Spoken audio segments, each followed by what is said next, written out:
Om Swastiastu. Selamat menyaksikan video sosialisasi identifikasi kebutuhan barang jasa.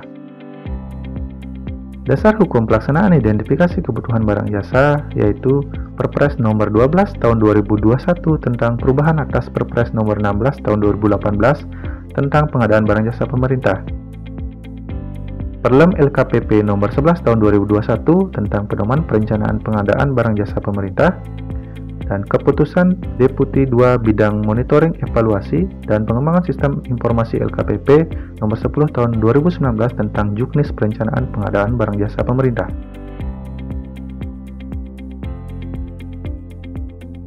Pengadaan barang jasa pemerintah adalah kegiatan pengadaan barang jasa oleh kementerian, lembaga, dan perangkat daerah yang dibiayai oleh APBN atau APBD yang prosesnya sejak identifikasi kebutuhan sampai dengan serah terima hasil pekerjaan.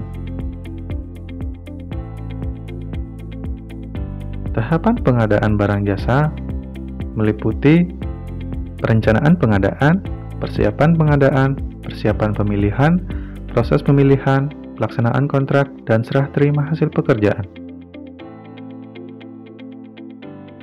Di mana kunci sukses pertama agar pengadaan barang jasa pemerintah dapat berjalan sesuai dengan tujuannya adalah melalui perencanaan yang baik. Perencanaan pengadaan merupakan langkah awal dari proses pengadaan di mana akan menentukan proses pengadaan berikutnya. Selanjutnya, perencanaan pengadaan meliputi identifikasi kebutuhan barang jasa, penetapan jenis barang jasa, penetapan cara pengadaan, pemaketan, konsolidasi, waktu pemanfaatan barang jasa, dan anggaran pengadaan. Alur tahapan perencanaan pengadaan dimulai dari proses identifikasi kebutuhan. Pada video kali ini akan dibahas lebih jelas mengenai identifikasi kebutuhan barang jasa dan dilengkapi dengan tutorial pengisian formulir pertanyaan identifikasi kebutuhan sesuai dengan Kepdep 2 LKPP nomor 10 tahun 2019. Simak videonya sampai habis ya. Apa yang dimaksud dengan identifikasi kebutuhan barang jasa? Identifikasi kebutuhan adalah kegiatan mencari, mengumpulkan, meneliti, serta mencatat data dan informasi akan kebutuhan barang jasa yang bertujuan untuk mendukung pencapaian indikator kinerja yang terdapat pada Renja KL atau Renja SKPD. Kapan dilakukan proses identifikasi kebutuhan barang jasa? Identifikasi kebutuhan barang jasa merupakan tahapan awal dari perencanaan pengadaan yang dilakukan pada tahun anggaran berjalan untuk kegiatan di tahun anggaran berikutnya. Tujuan dari identifikasi kebutuhan barang jasa yaitu identifikasi kebutuhan yang tepat secara teknis dan kualitas bertujuan untuk menghindari overspesifikasi sehingga akan menambah biaya atau underspesifikasi sehingga kebutuhan tidak terpenuhi, serta memastikan timing kebutuhan untuk menghindari keterlambatan waktu pengadaan serta kerugian yang lebih besar. Manfaat dari identifikasi kebutuhan barang jasa yaitu membantu penentuan spesifikasi yang tepat serta menghindari pemborosan serta mencapai proses pengadaan yang tepat waktu. Hal-hal yang harus diperhatikan dalam identifikasi kebutuhan barang jasa. Yang pertama, prinsip efisien dan efektif dalam pengadaan barang jasa. Efisien artinya menggunakan dana dan daya minimum untuk mencapai kualitas dan sasaran dalam waktu yang ditetapkan. Efektif artinya sesuai dengan kebutuhan dan sasaran serta memberikan manfaat yang sebesar-besarnya. Yang kedua adalah aspek pengadaan berkelanjutan. Pengadaan berkelanjutan memperhatikan tiga aspek, yaitu aspek ekonomi, aspek sosial, dan aspek lingkungan.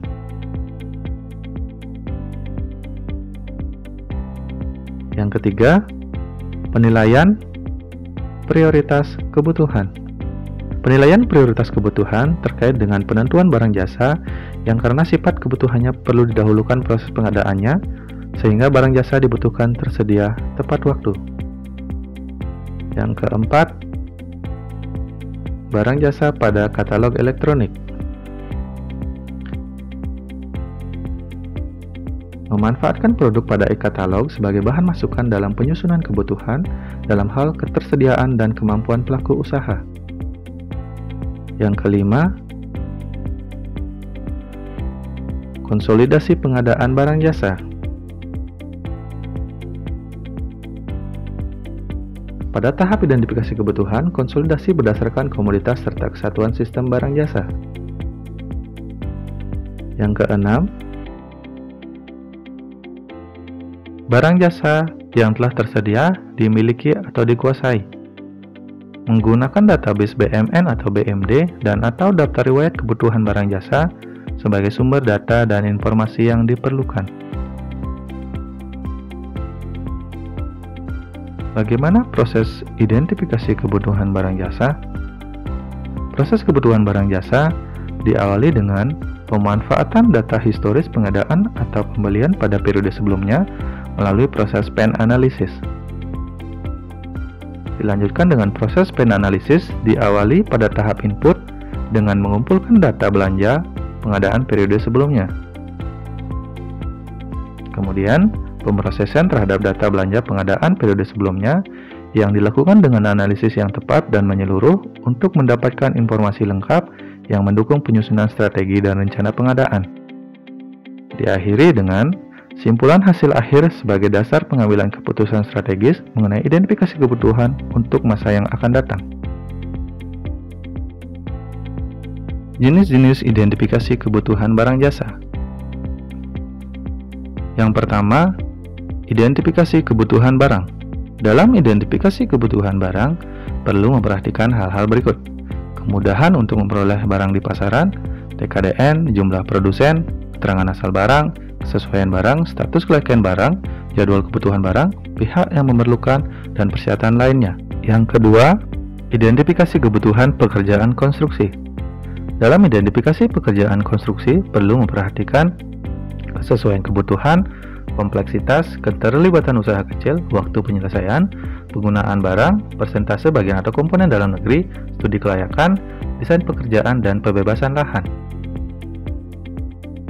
Yang ketiga, identifikasi kebutuhan jasa konsultansi. Hal-hal yang perlu diperhatikan dalam identifikasi kebutuhan jasa konsultansi adalah kesesuaian kebutuhan, fungsi atau manfaat, target, pihak yang menggunakan, waktu pelaksanaan, ketersediaan pelaku usaha, jasa konsultasi untuk pekerjaan konstruksi, dan kontrak jasa konsultansi. Yang keempat, identifikasi kebutuhan jasa lainnya. Dalam identifikasi kebutuhan jasa lainnya, perlu memperhatikan kesesuaian kebutuhan, fungsi atau manfaat, target yang diharapkan, waktu pelaksanaan pekerjaan, dan jasa lainnya yang bersifat rutin. Yang kelima yaitu identifikasi kebutuhan pekerjaan terintegrasi. Hal-hal yang perlu diperhatikan yaitu menentukan jenis pengadaan yang akan dilaksanakan melalui pekerjaan terintegrasi, menentukan pekerjaan terintegrasi berdasarkan jenis fungsi manfaat yang akan dicapai, waktu penyelesaian pekerjaan, penggunaan material berasal dari dalam negeri atau luar negeri, dan persentase bagian dalam negeri terhadap keseluruhan pekerjaan.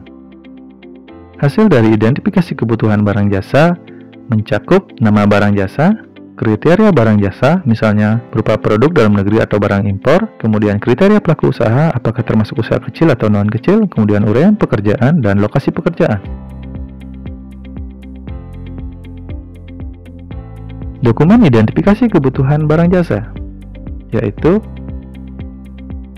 formulir pertanyaan identifikasi kebutuhan, tabel identifikasi kebutuhan, dan tabel perencanaan pengadaan. Kita perlu mempertimbangkan apakah diperlukan identifikasi kebutuhan barang jasa secara detail. Apabila iya, maka perlu dilanjutkan dengan formulir pertanyaan identifikasi kebutuhan. Apabila tidak, maka dilanjutkan ke proses berikutnya yaitu penetapan barang jasa.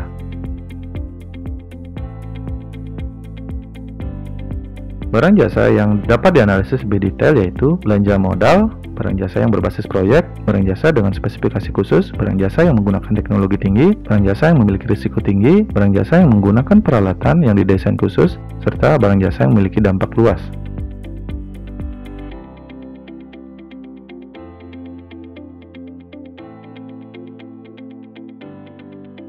Pada bagian ini akan dibahas mengenai contoh cara pengisian formulir pertanyaan identifikasi kebutuhan.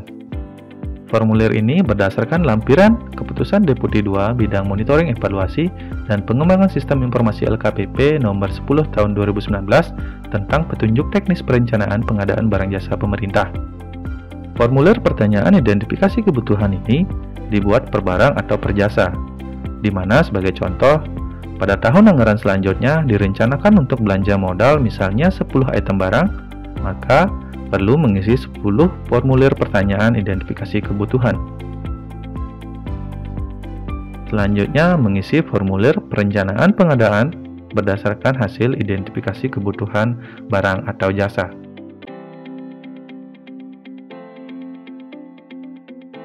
Pada bagian kementerian, lembaga, atau pemerintah daerah, kita ambil contoh pemerintah daerah. Dapat diisi dengan misalnya Provinsi Bali. Kemudian pada satuan kerja atau SKPD dapat diisi kode dan nama perangkat daerah, misalnya Biro Pengadaan Barang Jasa. Kemudian untuk pejabat pembuat komitmen dapat diisi nama jabatan PPK, misalnya Kepala Bagian atau Kepala Bidang. Kemudian untuk program diisi kode dan nama program. Kemudian kegiatan diisi kode dan nama kegiatan. Dan output kegiatan. Kemudian untuk jenis kebutuhan diisikan kebutuhan barang atau kebutuhan jasa. Pada contoh kali ini diisi dengan jenis kebutuhan barang. Kemudian pada bagian A, identifikasi kebutuhan barang, terdapat nama atau jenis barang, itu diisikan nama barang beserta jenisnya, misalnya kendaraan dinas dengan transmisi otomatik atau kamera untuk konferensi. Kemudian untuk fungsi dan kegunaan diisikan fungsi barang yang direncanakan untuk diadakan, misalnya kendaraan dinas untuk menunjang operasional atau kamera untuk konferensi untuk meeting online. Kemudian ukuran atau kapasitas diisikan dimensi atau ukuran barang, kemudian jumlah barang yang diperlukan itu diisi kuantitas barang yang akan diadakan, misalnya 10 unit, 20 unit, dan seterusnya. Kemudian waktu pemanfaatan barang diisikan kapan barang tersebut direncanakan untuk dimanfaatkan.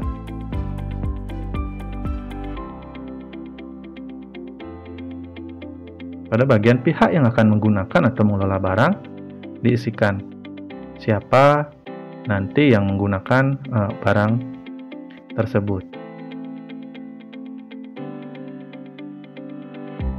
Kemudian total perkiraan waktu pengadaan barang termasuk waktu pengiriman barang sampai tiba di lokasi itu ditentukan berapa hari atau berapa minggu atau berapa bulan. Dapat diisikan kalau misalnya pakai hari itu misalnya 30 hari kalender, 60 hari kalender, dan sebagainya. Kemudian terdapat di e-katalog LKPP. Ini dicek apakah tayang di e-katalog atau tidak. Ini sebagai masukan apakah ada pelaku usaha yang mampu.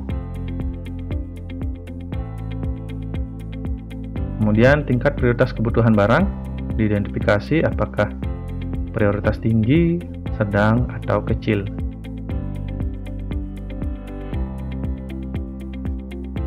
Kemudian perkiraan biaya berdasarkan hasil survei pasar diisikan sebagai bahan nanti menjadi anggaran untuk pengadaan. Kemudian bagian B dalam rangka menunjang tugas dan fungsi organisasi, yaitu jumlah pegawai dalam unit organisasi, berapa orang, tingkat beban tugas dan tanggung jawab pegawai dalam melaksanakan tugas dan fungsi unit kerja, apakah tinggi, sedang, atau rendah, disesuaikan. Kemudian jumlah barang yang telah tersedia, dimiliki, dikuasai, dapat memenuhi kebutuhan pada unit kerja, ini ya atau tidak. Ini berdasarkan database BMN atau BMD, atau dengan berkoordinasi dengan pengelola barang. Kemudian bagian C, identifikasi barang yang telah tersedia, dimiliki atau dikuasai. Jumlah barang sejenis yang telah tersedia atau dimiliki dikuasai, ini berapa unit, identifikasi berdasarkan database BMN atau BMD, hasil koordinasi dengan pengelola barang, itu berapa unit. Kemudian kondisi kelayakan barang, bagaimana, layak pakai berapa unit, kemudian rusak atau dalam perbaikan berapa unit, yang tidak dapat digunakan berapa unit.